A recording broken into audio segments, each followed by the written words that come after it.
Hi, I'm Ed Noga, the editor of Rubber Plasstics News. I'm here at the Hulls Manufacturing Conference in Akron, and we're now going to have a few questions for Nat Leonard, who is our keynote speaker. Nat? Hi. You mentioned in your speech that you want your purchasing people to sell your company to suppliers. What do you mean by that? Yeah, what I mean is that I believe my purchasing team needs to help our suppliers understand why it is in their interest to do business with us under the commercial terms that we are requesting. We, at least for the foreseeable future, are going to be in a constrained environment. There's a lot of demand and there's constrained capacity. So I have to help suppliers who have alternatives for their product understand why they should accede to what we're asking for, to the pricing, to the volumes, the delivery schedules, the payment terms. And I do that, and I have my people do that, by helping them understand, by helping the suppliers understand what Veyance is trying to do as a company, what our purchasing strategies and objectives are, and how that translates into the requirements that we're putting in front of them. And then essentially say to those suppliers, you have a business decision to make. We think it's in your interest to give us what we want, but you have to make that call. And then we see where the conversation goes.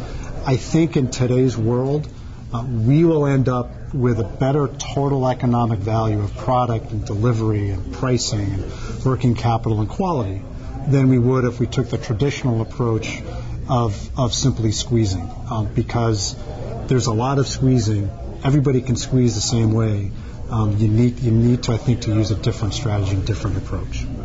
You came into the rubber industry with Goodyear, now with Veyance, from some other industry that you'd been in. So when you worked for them, was the supplier-buyer relationship different from the rubber industry? I think the relationship was different, and it's different for me because I was the seller. This is my first experience being on the other side of the table. And what I've seen over the last 3 or 4 years since our sale from Goodyear was I guess what you could characterize as a traditional purchasing or procurement approach in much of the industry. You focus on price, you focus on short-term benefit, and that works, and it has worked in the past, and it has been successful because you didn't need to worry about scarcity.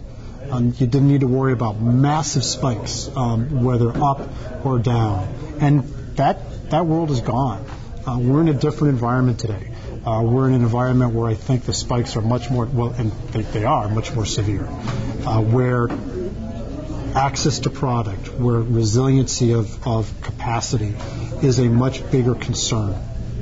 And that means that focus on pure short-term expediency could leave you vulnerable to long-term access, whether it's a buyer like me or whether it's a supplier that deals with an opportunity or an issue in a way that may generate money for you short-term, but damages that relationship with the supplier on a medium or long-term basis.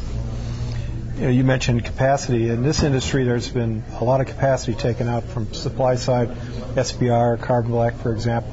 You don't see that coming back in this country, do you? I don't think it's going to come back, and that has implications for us. We're a global company. We have 35 plants around the world, but 18 of them, 15 to 20 of them are in North America. So we have to figure out how to feed those factories. And we are operating on the assumption that we're going to need to change where that food comes from, to continue the analogy. It's not going to come from the traditional suppliers, or if it does, it's going to need to in a different way. So we're going to need to look at supply strategies that in the past were not economically viable. The conventional wisdom was it made no economic sense to bring carbon black in from Asia to North America. That's no longer true. The math has changed. It's changed because capacity is out. It's changed because feedstocks here are expensive, and it's changed because there's capacity in Asia. So what that means for us is